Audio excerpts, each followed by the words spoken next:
Uh, Welcome to our audience. I'm Andrew Craig. I'm editor of the Justice Integrity Project, and I'm just thrilled to be able to bring to you what I regard as a historic dialogue between two many talented, many much honored experts in various fields, including aspects of the JFK assassination. Now, first, perhaps because he's got a new book out, is Dr. Ernst Titovets, uh, who's smiling Correct. now. I have slightly mangled the pronunciation, but he has published a new book that comes out the first week of May, and it's an updated version of a previous edition that was privately published and not previously available for wide dissemination. And the theme of the book, of course, the title, as you can see, is Oswald Russian Episode, uh, is an investigation of the Russian period of accused JFK assassin Lee Harvey Oswald's experiences in the Soviet Union from 1959 to 1962, before Oswald returned to the United States. Um, our author was a friend of Oswald during this period. They were both young men, and the book is essentially a chronicle of what Oswald was like, and it in effect debunks much of the mainstream uh, theorizing and previous books and articles that accused Oswald of being a kind of deranged misfit who would be likely to have assassinated President Kennedy, as the Warren Commission concluded in 1964. Now, coming to this book and research, I want to briefly mention that our author is a very distinguished scholar, professor, medical researcher in other fields. And it's important that he has a different and prestigious life beyond these recollections. He's a medical doctor. He's also earned a PhD in scientific fields, and he still, at this age, and you can do the math, he's older than he looks, he's still presenting peer-reviewed papers on the functioning of brains, including April 11th to a scientific panel. So when he talks about the mental state and related functionality of Oswald, he's bringing to it a diversified background that includes authoring, I believe, 6 books or co-authoring them, many published articles, translating, I believe, 3 books into other languages, and also, just as a last quick thing, he was a member of the Belarusian sailing team in his youth. That's correct. So I'm going back, but there's a purpose here, because like Dr. Peter Dale Scott, who I'll introduce in just a moment, these are men of distinction that when they have their dialogue shortly, you should realize that this is bringing a lot of thought and experience to things. As to Dr. Peter Dale Scott, it's going to be hard to do a brief introduction, because one of the things I want to do is hold up just a few of the books he's written. I mean, here's one very relevant book, Deep Politics and the Death of JFK. This book and some of his previous work helped uh, popularized the term of deep politics to, maybe he can discuss that for a moment, but my understanding is that the original concept is things going on in the background that affect civic life that are not part of the Constitution, the election system, and so when we're talking about uh, news reporting, an academic study of something like the um, an assassination, this is where hidden factors of deep politics come into play. But to continue this introduction, and boy, am I probably talking too much here, but uh, uh, Dr. Peter Dale Scott has been a diplomat, a Canadian diplomat, a longtime professor at the University of California uh, at Berkeley, and he's written a number of important books. Here's another one. Uh, some of his interests are Iran-Contra, and he's authored or co-authored iconic works about what really went on in the 1980s. And the last thing or two I'll say is that he's an honored and published poet, which takes us into a totally different realm, almost like the sailing team.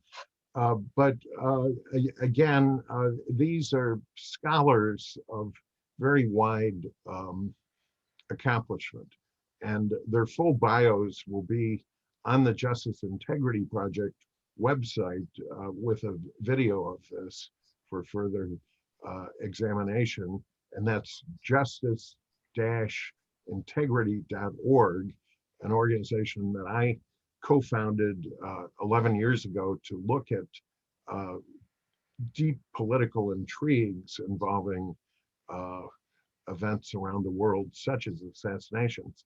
With that, I'm going to fade to the background and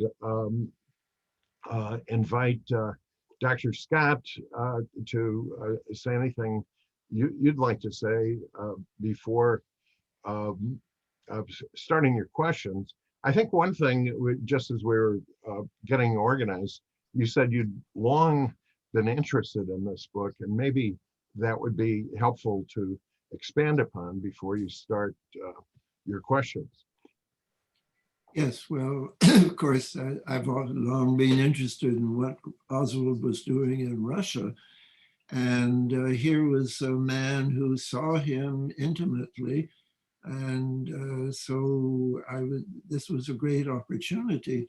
But I was even more interested in the book because here's Oswald, he's working in a factory, and most of the people he sees are factory workers, but he's also seeing somebody who, as you described, went on to have an eminent career as a doctor and an author. And that is a bit hard for me to reconcile. As I understand it, the two men met because Dr. Titovets wanted to improve his English, but it went way beyond that. The two men became friends, and that's the first thing I want to ask about, is that the Oswald that we saw in Dallas didn't seem like he also had some unusual friends in Dallas, like this particularly a well-spoken Russian who knew people in high places in New York, but I think that man was more interested in Marina, and that's something we might come back to later. So, Dr. Titovets, or can I call you Ernst? Certainly. And you will call me Peter. That's easier. Thank you. Thank you. You had things in common. You say that Oswald had an interest in music, and you had an interest in music, and you went to the opera together. Correct. Correct. the Queen of Spades. We watched this in the first place together. By Tchaikovsky. That was just the only opera you saw together? Oh, well, together, yes, but he went another time to watch operas, and generally he liked, I shall put it, good music, pop music, classical music, that sort of music. He didn't discriminate, and I like that about that. We were somehow shared the same views on music, either good or bad.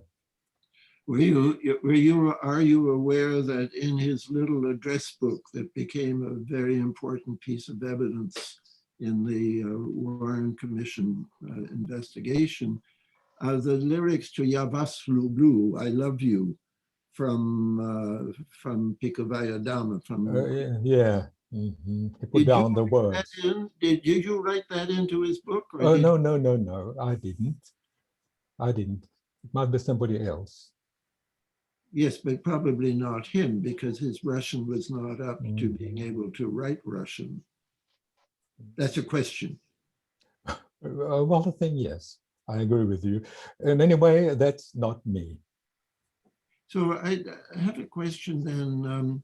Did you also talk about books or was it the common denominator more in music and going out and? Well, yes, we shared books. He would have books sent to him from the United States, like The Power of Positive Thinking. And I have more books. At that time, it was difficult to get original books. I had only Penguin editions. They were adopted in classics, adopted in Soviet Union. You know, there was strict regulation about that, you know. And he would borrow books from me. Then we would touch upon Shakespeare. And in my tape recordings, he would read Othello. My story being done, she gave me for my pains a lot of size, etc., etc. That was in a way of testing his speaking abilities. I would suggest him reading various texts, and Shakespeare came along. And again, we would enact plays and read from, well, just read texts from books that I would suggest to him. We would improvise sometimes most, stupid things, like he would make me Senator of Texas and I had to give interview and he would be a reporter. Then I would make him professor and he would tell how to grow pepper on or watermelons on tree. I disappear, Andrew disappeared. That sort of things. Well, just it shows sort of relationship. And I would remind that at that time we were the same age. And actually he died young at the age of 20, hardly 24. He was born in October 1918 and died in November 1963, just 24 years. So all those events around Oswald went when he was young and we were young, and that explains many things. We went to girls together in a decent way. At that, and we were very decent, so comparing to modern times, you know. So that's a little bit of our relationships. Thank you. I'd like to ask you a bit more about, this is all very interesting to me. So you would talk Shakespeare with him? Did he know anything about Shakespeare? No. First when we met, I was rather gave him, well, I thought he was somebody very important who came to Russia, possibly an engineer, certainly with high education, university education. because at that time it was part of politics to exchange, to invite groups, say of teachers or engineers in the Soviet Union. So I thought first he was one of those highly refined persons. And in the process of our long acquaintance, I cut him down to size, and I realized that he had no university education. He didn't know Shakespeare. He didn't know, say, things that come with belonging to that university, say, grades and everything. He didn't know much of philosophy, but he was very keen to learn things. And we would discuss with him, sense perception problem, Hegel, Feuerbach, and he would be mostly attentive listener and very perceptive. He had a keen mind and was a very sharp person to get new things, a very patient one. And again, he was full of humor, another side of him. That was, I read, was visible only to me. With others on stay aloof. He didn't belong. And with me, he was different. I think because it's the language that drew us together. And he suffered, excuse me, he suffered language deprivation, certainly. Psychologically, he did suffer. Yes, Peter, excuse me. Well, that's very interesting. I've always had a problem because I had two long conversations with Marina. One was at a conference, and she struck me as quite an intelligent woman. Also, I think quite inhibited in what she could do. At the conference, she was sort of angry at all of us scholars for not doing more to solve the case. She doesn't believe her husband killed Kennedy. Oh, it was at that time already. Mm-hmm. But the second time was she phoned me on the anniversary of the thing, and she had had a bit to drink. And I went, and she said, so I went and poured myself a drink. We talked for an hour, and I made a point of not talking about the assassination because I had learned in the earlier conversation that she was not going to really be very forthcoming. But we talked about literature, and I asked her if she knew about American literature. I asked her if she had read any Henry James. That was the level of conversation we were having. And she said, no, she didn't know Henry James. And I said, he's sort of like, I would say, the American equivalent of Turgenev. And then she said something that blew my mind. She said, oh, yes, Alec always loved Turgenev.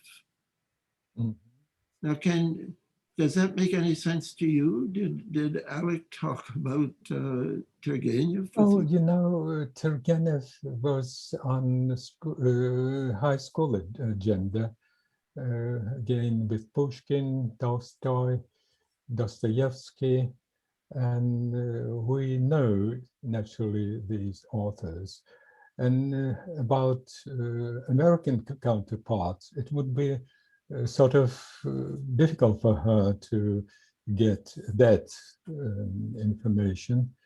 And I say, well, you must have carry out that in my book.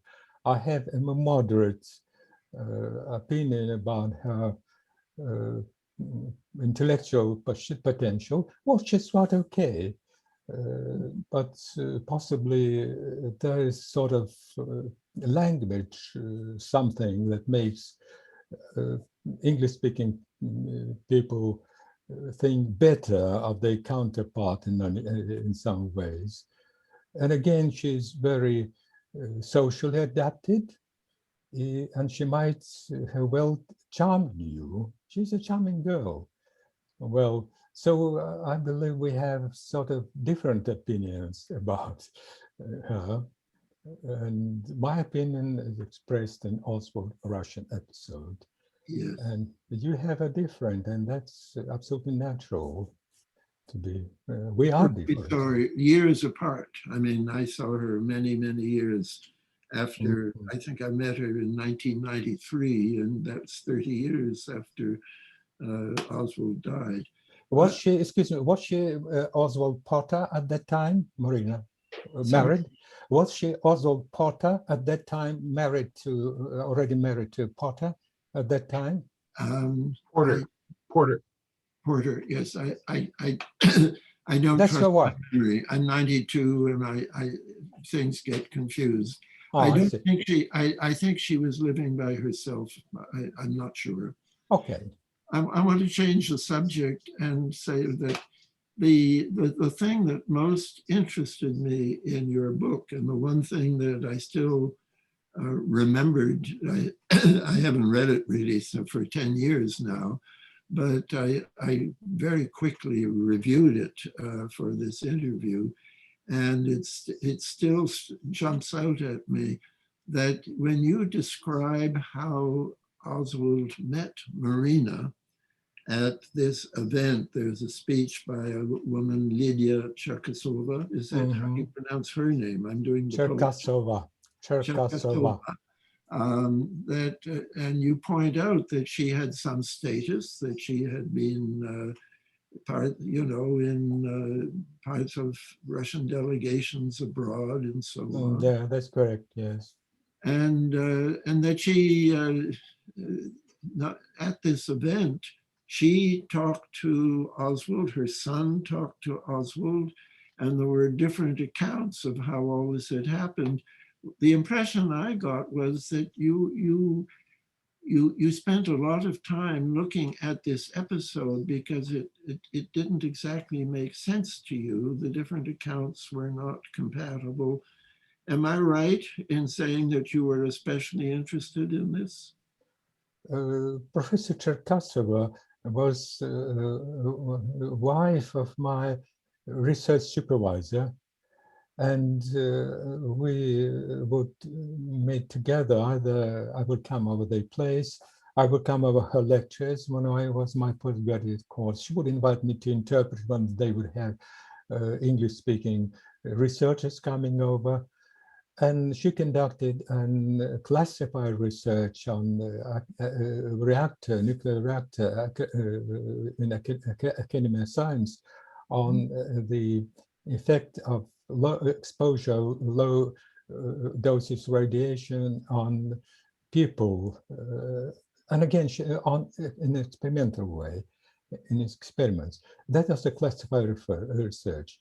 And she told about that to Oswald, well, on way of acquaintance. I stress this point in my book because I interpreted it as a KGB ploy to find out what makes, if he is a clandestine agent, what was his really self. It wasn't the only situation when he was suggested some, well, bit of information, classified things on the way. And this is in my book. Otherwise, Professor Cherkasova was a very nice lady, and she helped me a lot after her husband died.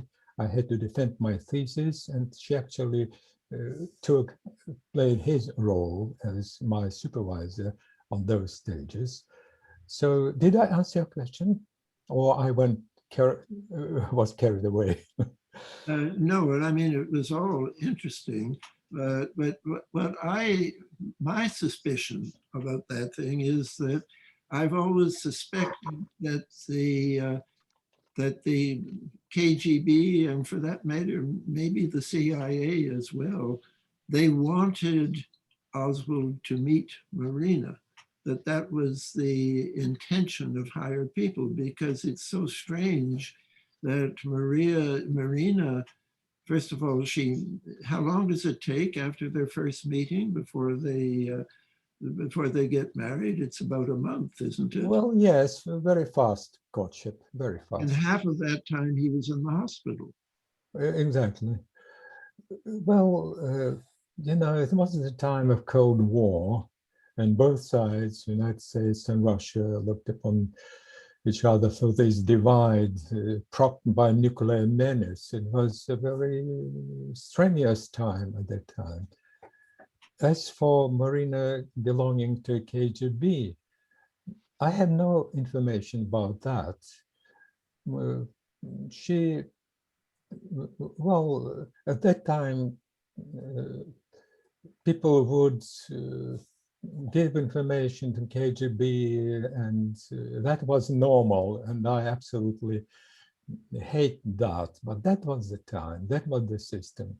Yeah. And I don't know about her belongs to the KGB. No, I'm not And- saying he belonged to the KGB. I'm saying that, I'm saying all this from ignorance. I don't understand. Every I step see, of I see. Oswald's time in Russia is mystifying to me. And I think it was mystifying to the people he spoke to in the embassy. And yet they behaved very strangely. Oswald comes in, he says he's going to tell the Russians all the secrets they have. He didn't. He didn't, No, he say didn't. anything. No. And Other- both sides, but both the KGB, we have now what they thought about this, and also what the Americans thought about this. They thought he was saying it to the wall in order to be overheard. That he was not really saying it to the consul, he was saying it to the wall because there was a bug in the wall, and that was the point of what he was doing. But if he was doing that, then there's more to Oswald than the man who is angry at America and wants to join a socialist country and then gets angry at the socialist country. It's baffling. to me. Yeah. And part of the Peter, bafflement is, if I could just bring it yes. back to their meeting, is how the two of them, how long is it after? It's about a month before they get married, right? About that time, yeah. And then in about 6 months, they're making plans to come to America. Well, yes, that's correct. And Peter, how many people did you know in Minsk who could just go up to America like that? unfortunately, not a single person. Actually, there was only 2 English-speaking persons in the whole Minsk. That's why I suffered of language deprivation. Peter, I would like to put possibly what I arrived at after, there's writing the book in the first place and then coming of age. Age, you understand me, help us to look back and analyze things from new perspective. That's very important. And what I came to, it is in my book, that Oswald was a grassroots philosopher. He came upon Marx at the age of 14 or 15. He didn't understand Marx. He found him in a library, dusty shelves, and he was carried away with the idea of communism. And that stuck in his head. And that was driving what made him tick. At that time, he realized, he knew that the only socialist country was the Soviet Union. And again, it was an element of teenage negativism. Well, you don't like the country, the enemy, but I see better and I like this country. That couldn't be psychologically explained in terms of this. And that's why he actually arrived to the Soviet Union to study country at the age of just 20, just a young man, an experienced one. And at first he was adamant about this country. And by the end of his stay, he spoke about Stalin repression, Khrushchev, against culture, against dissidents and everything. He knew real system, what it was. The important thing was that he didn't say, well, I just reject this country. No, he said, I'll take the best of socialism and put it on American soil and build a societal organization based after my Athenian system. He was very consistent in that. And again, there are his writings, many writings on coming back to the States. He would deliver lectures. He would appear on the radio debates. He would organize the New Orleans chapter of Hands Off Cuba, Cuba Committee. And he was very, could defend his position in very rigorous debates with radio debates. And he demonstrated them as himself as a person who could lead masses. And his idea was to organize party after his teaching, non-violence throughout. He spoke about, well, stoicism, about work. His governing principles were wisdom, justice, courage, and temperance. And that was his driving force, what made him tick. And when you analyze him from this position, everything becomes clear. That's my sober. But that leads to a very obvious question. This person that you're describing, do you believe that he was capable of assassinating President Kennedy? That would have undermined his teaching. His teaching was peaceful transition. He said historic events come to this, that great historic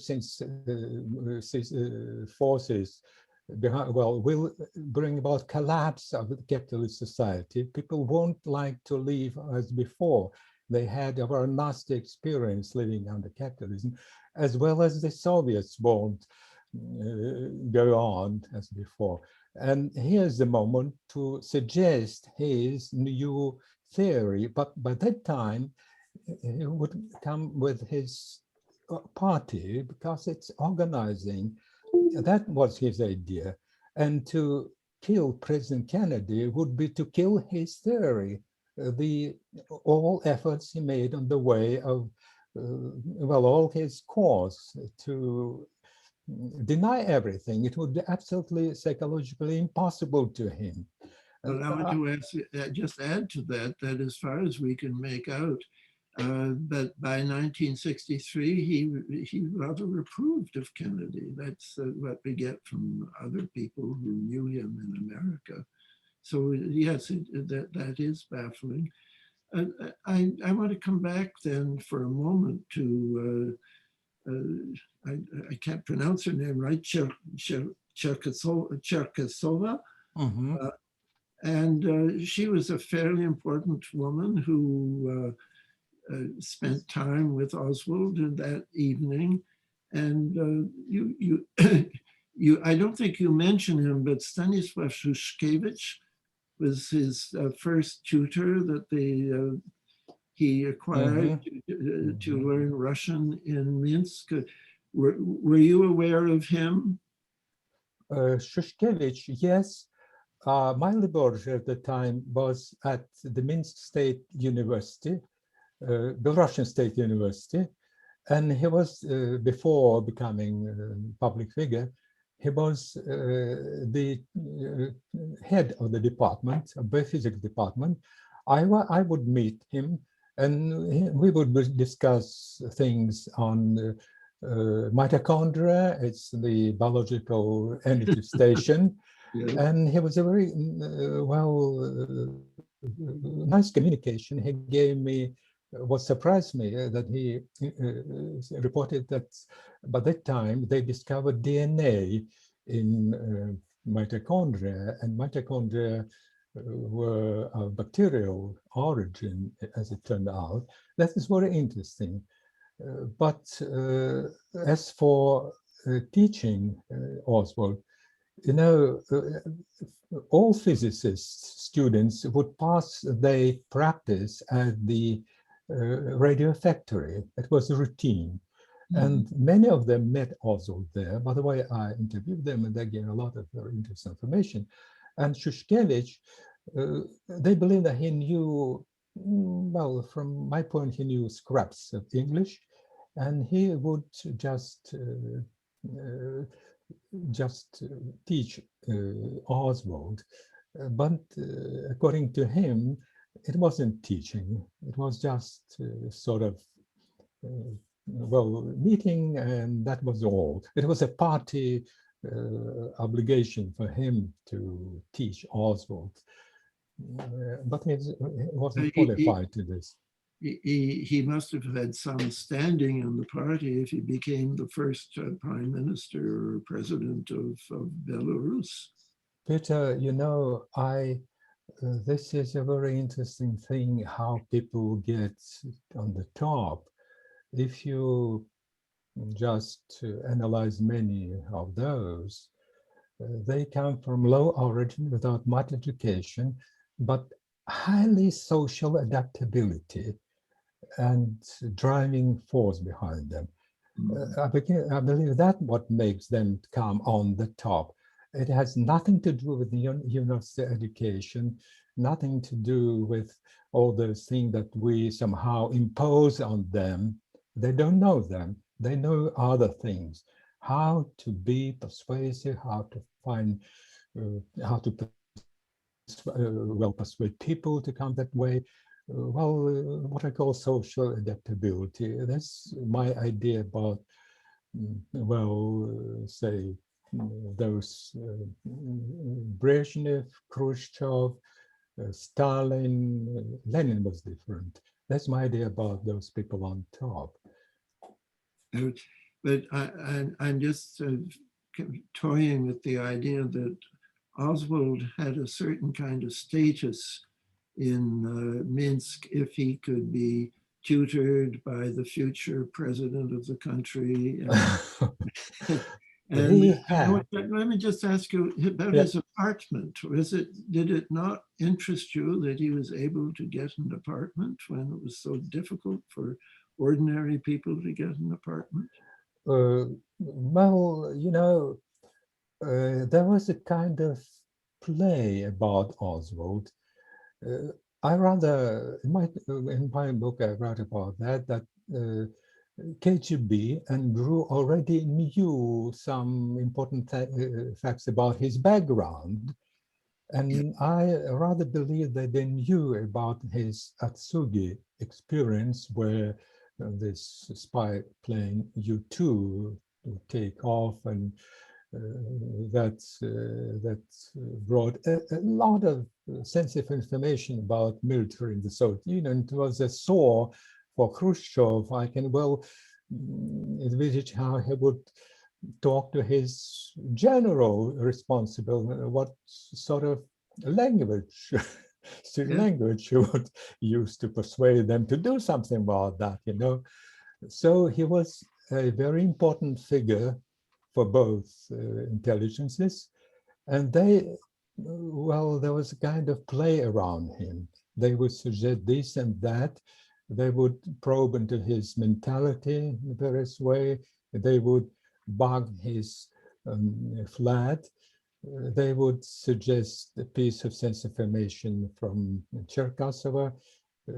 He would just take a parts from a radar instrument from the factory, and they let him do that.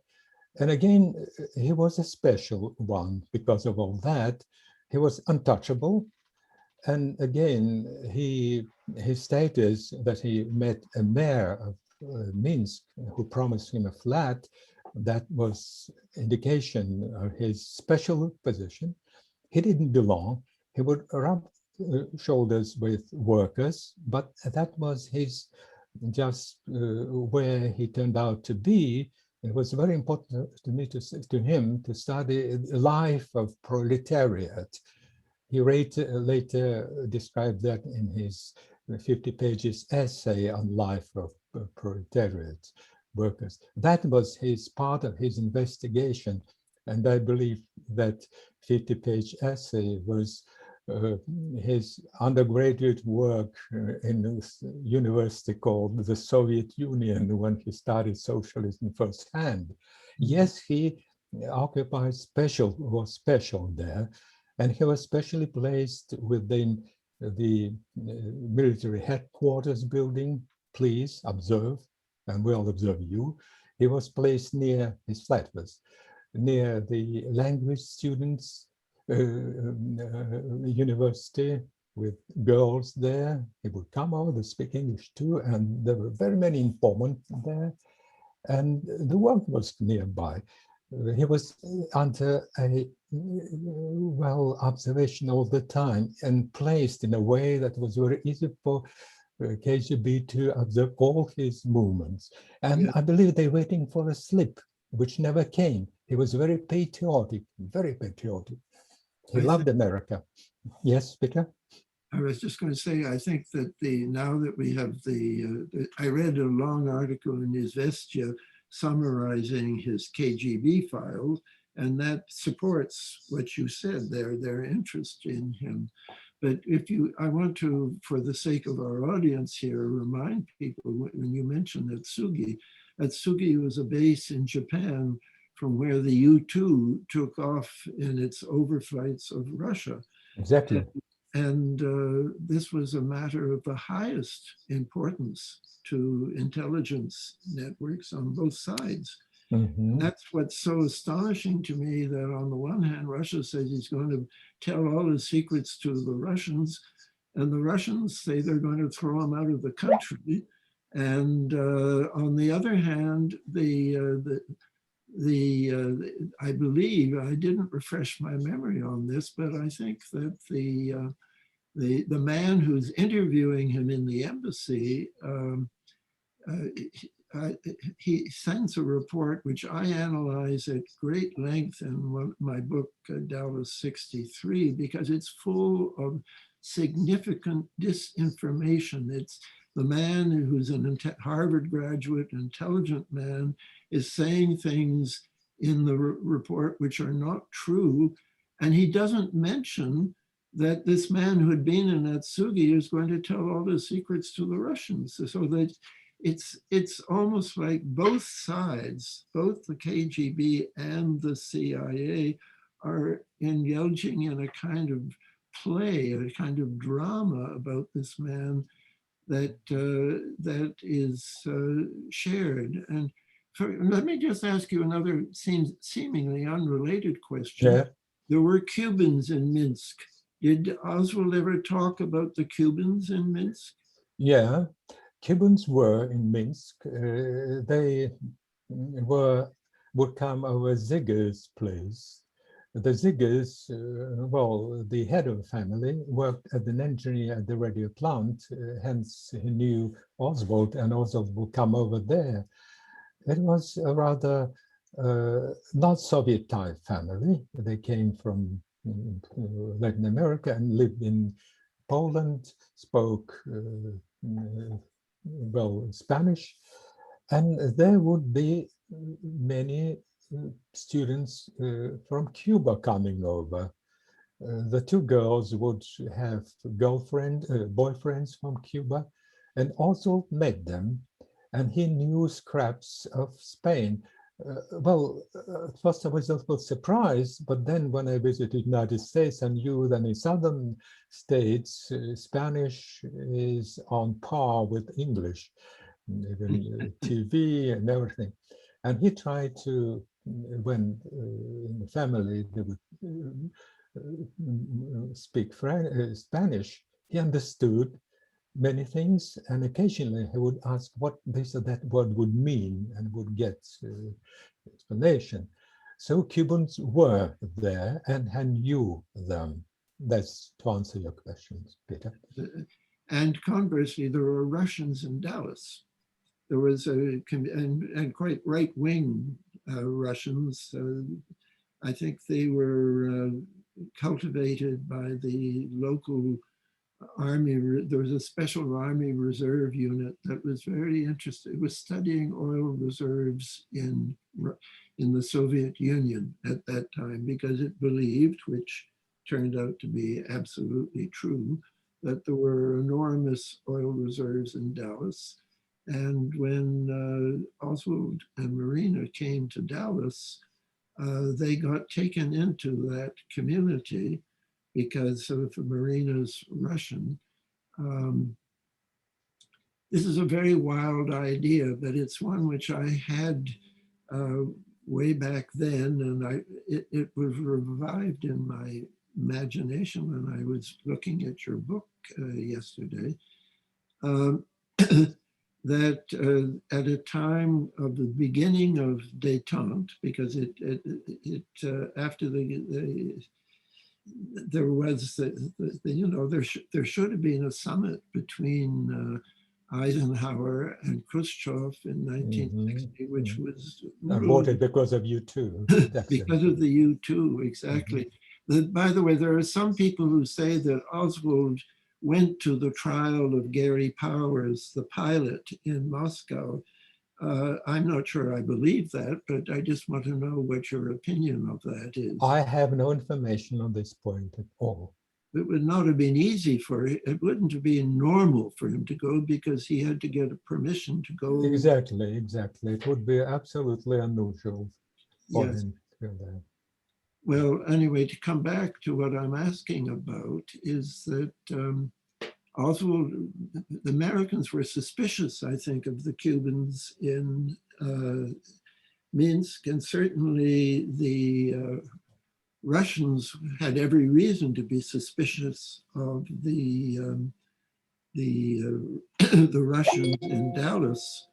Is it possible that they had made a deal that, yes, you can send, we'll let you send somebody to look at the Cubans in Minsk, and then we'll, in exchange, send someone to see the Russians in Dallas? Is that out of the question in your mind?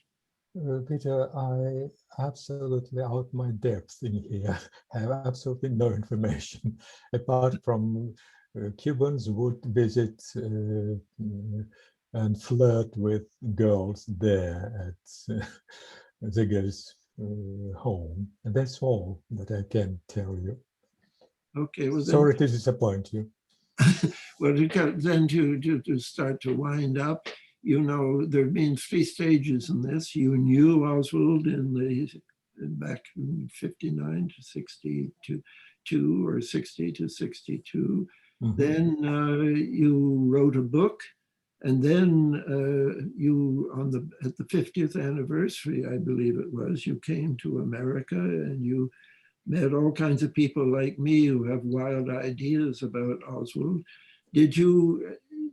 Did anything you hear from us? I wasn't at the conference you spoke to, but did you hear anything that is added to your thinking about Oswald, or are you still of the mind that you were when you wrote the book? That's a very interesting question. I came sort of prejudiced to their, and especially after treatment I received in the embassy while receiving my USA visa. But when I came there, I got into friendly atmosphere, starting from the customs officer who advised me how I get taxi to get to my hotel in a just friendly way. And African Negro, the driver, immediately, hit it off. He would advise me later where to buy this or that. He would drive me around the place. And at the conference, you know, all the reasonable people, I carried this definite impression, didn't believe in Oswald's guilt, that he would pull trigger at JFK. At the Dealey Plaza, they would show me other places where the snipers would be sitting, waiting for Kennedy. They showed me too many discrepancies from their standpoint against the Warren Commission report. And when they took me around the places where Oswald would be, the Ruby's place and everything, everybody was friendly after they learned that I was a friend of Lee Harvey Oswald. So that was quite a boost to my belief that Oswald was innocent. But I'm almost at a loss of words. Do you think that if he was innocent, do you think that he had nothing to do with the assassination at all?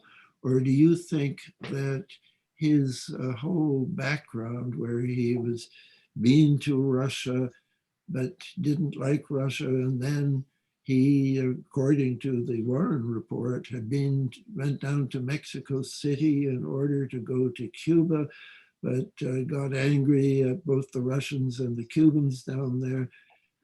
Is that all just a coincidence, or is that somehow in some complicated way part of the very complicated conspiracy that did kill Oswald, that did kill Kennedy? My theory was that he felt menace for him and his family, and indeed he was in the hornest of anti-Cuban feelings, well, in New Orleans, and he started with his chapter. So I rather think, I have no positive information, definite information, that he acted under some threat. That's why he applied for return, Soviet embassy for a return visa for himself and his wife, and even asked if anything, just issue visas separately. That's why his visit to Cuban embassy. That's why how I, from my standpoint, explain all his what he did about that. And his letter, he wrote me, before that, I had a letter, my last letter, that I asked him to bring out, to send me over, post me a research book on enzymes that I just learned came out in the States. In his return letter, he said, I'll bring it to you and give it to you by hand in Leningrad. Is that in your book? I've forgotten that. Is that in your book? Well, book on biochemistry, a new book on biochemistry. I mean, the fact that you exchanged letters. He promised to give me that book by hand in Leningrad. That's what he wrote in his letter to me. So is that, I'm asking you if that offer, did you mention that in your book?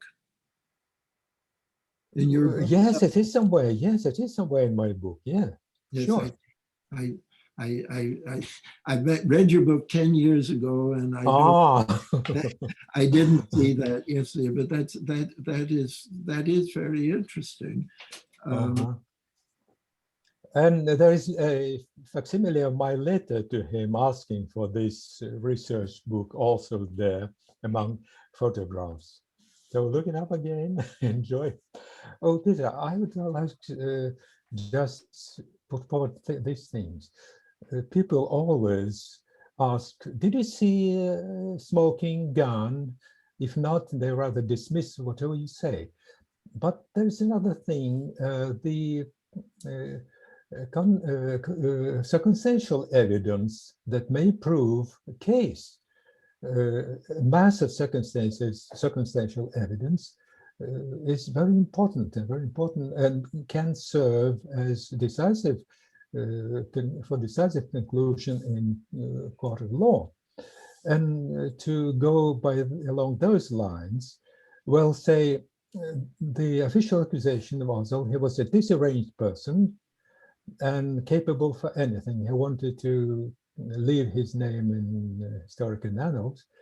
Now then, he underwent psychiatric evaluation when he was still truant at school and found absolutely his mental ability was above average. Here in Minsk, well, we had a course on psychiatry in Minsk, and I certainly could distinguish to see, diagnose some marginal character or some psychiatric case, nothing of the kind. A Professor Skugarevsky, a psychiatrist, also knew Oswald. He said he gave him a clear bill of health. And again, back in the States, at Tsugi, he got a super something clearance. Again, American psychiatrists do their job well. I'm sure they wouldn't admit a case that would just have fun at the control tower, playing with a lot of switches and everything. Certainly he was evaluated there. So this is evidence that cleared Oswald completely of being insane in the first place. And again, if you take into consideration his writings, his appearances, public appearances, his general drift on nonviolence, his ambition to make good for American people, he was very patriotic. Patriotism, take into account all evidence of those who knew him. So there is a lot of evidence that makes the case absolutely clear. Why not take into account this? It's absolutely one of the approaches to find the truth. Unnecessary, apart from smoking gun. That's what I like to put forward about Oswald in his defense.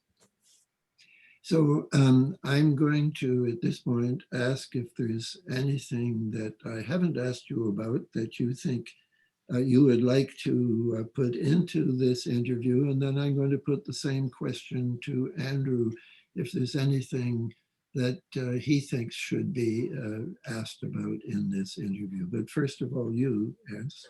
Oh, one tiny question. This whole business of Ernst and Eric, why is the Warren Commission so convinced that you're Eric? It's Russian culture. In Russia, Ernie is friendly, or in English language, Ernie is friendly. Like Alec for Alexander, Eric for Eric. Yeah, and Ernest in Russia, they believe it's Eric. Yes, they don't distinguish it. It's Polish just friendly. I never thought. Yes, oh, really? Marek. Yes, of course. That's very simple. So, what would you like to say as we close? Peter, in the first place, I would like to thank you for your interest. You know, I find that you, well, a person who understands many things deeper than anybody else. And I feel that somehow we are on the same track. And I would like to put our combined efforts to clear the name of Lee Harvey Oswald. I hope I don't sound too highfalutin. That's what I would like to see at the end, well, about Oswald, to get official recognition of his being not guilty, being innocent, everything they would, well, accuse him of. I don't know if we'll persuade the government to change. No way. We may change the American people, and in fact, the polls indicate that the American people do. Very few people now will say the Warren report got it right. And the people who do nearly always turn out to have some kind of background that links them to the government in some way. That means that at the grassroots, the question is solved in favor of Oswald being innocent at grassroots. I think I would say that the issue of Oswald's guilt is solved, but the case is not solved. The case, I think, is extremely mysterious. So, Andrew, do you want to come back in and ask a question yourself? Because this is a very precious moment here. Yes, thank you. I guess I have a question for you, Peter. I'm both a journalist and an attorney, but putting on the journalist hat, what would you say? Two questions. our friend Jim Lazar has estimated about 3,000 books in whole or in part about the JFK assassination. What is the importance of this one in your view? Oh, well, to understand Oswald, you have to understand what he was doing in the Soviet Union. And I wouldn't say that this book gives us the total answer as to what he was doing in the Soviet Union, but it is by far and away the best piece of evidence that we have, a very intimate, detailed, complex, well-written, well-considered by a very intelligent author, looking at Oswald in Minsk and raising questions. As I say, I want to come back to what I said before, that the author, well, he's here, Eric, I'm going to call him now. Eric raises questions about how did he meet Marina and so on, and we can have a better picture of what he was doing in Russia because of this book. It's a very valuable piece of evidence. My second question, thank you so much. That's extremely valuable. And I'll just parenthetically say that Dr. Peter Dale Scott has not only written in total about 20 books, but pioneering books on the JFK assassination, and keeps up on the community of scholars which exchange thoughts on almost a daily basis of extremely specific type of items, including a memo that he wrote. Sorry, Andrew, I'm sorry to interrupt you, but not 20 books on the Kennedy assassination. No, only 20 a madman, only somebody totally insane would write so many. No. I've read 20 maybe total, 20 books, several poetry. All kinds of things. Yes, you didn't hold up one of my poetry books. I was disappointed. Well, in fact, in a moment, let me promote your next effort. He's taking time from his current research for this, and he's totally immersed in writing about the Bronze Age. And correct me if I'm wrong, but I believe this is the definitive history of the suntan lotion industry, correct? Of the what industry? You're writing about the Bronze Age, and I believe that this is the suntan lotion industry. I was reading about the Bronze Age yesterday. I'm writing about cultural development, roughly speaking, from what we call the Axial Revolution, which is about 500 BC.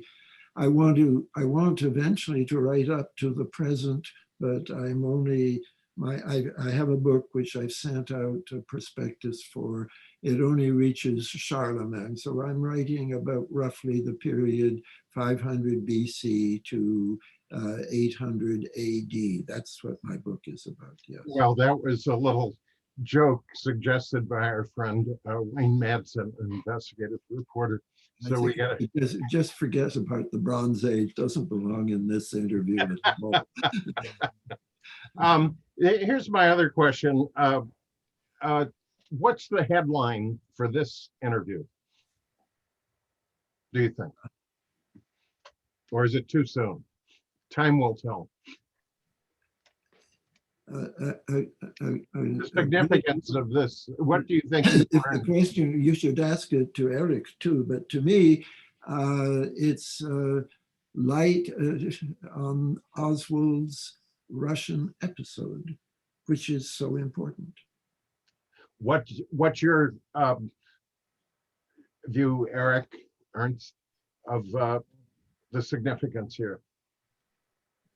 Well, in the first place, I just flattered and happy to exchange ideas with, well, Peter. It's not always that you have such an opportunity. And Andrew, I thank you for that.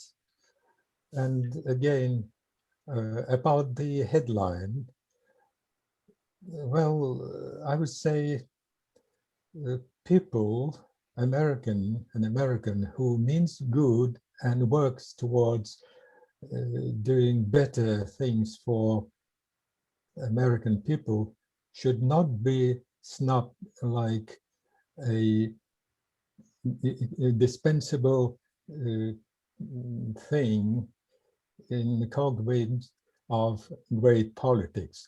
Complicated? You'll edit it, okay? Well, thank you. Okay, so as we conclude, again, here's the book being republished, available on Amazon. And one of the features that came up in our discussion is the photographs, including, let me just show some here. We were talking about Marina Oswald, who Lee Harvey met and courted in a month. Some of these photos are from the author's own collection, correct? And are not otherwise widely disseminated. Where my finger is, I think at least two of these photos are your photos, correct, for this book, Ernst? Yeah, they're just Oswald's. Yeah. That's So him.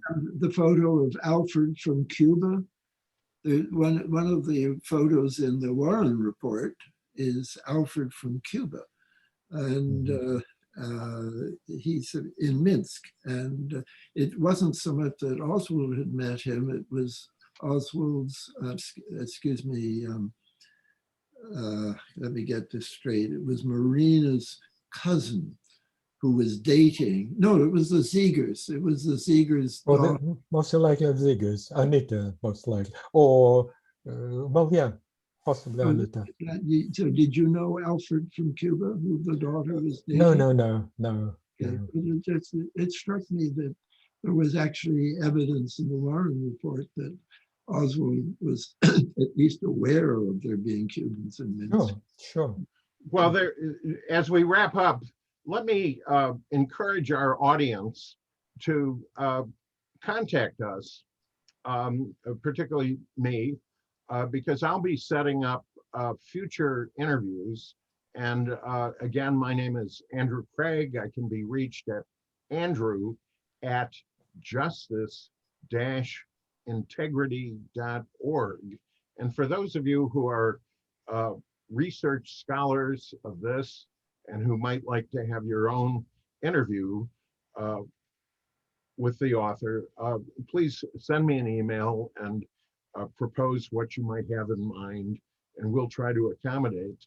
And again, I thank both of our distinguished guests for taking time from your valuable time for this historic interview. So thank you all, and we'll be in touch as events dictate. Thank you. Thank you. Goodbye, Eric. Guy, Peter, bye. My pleasure.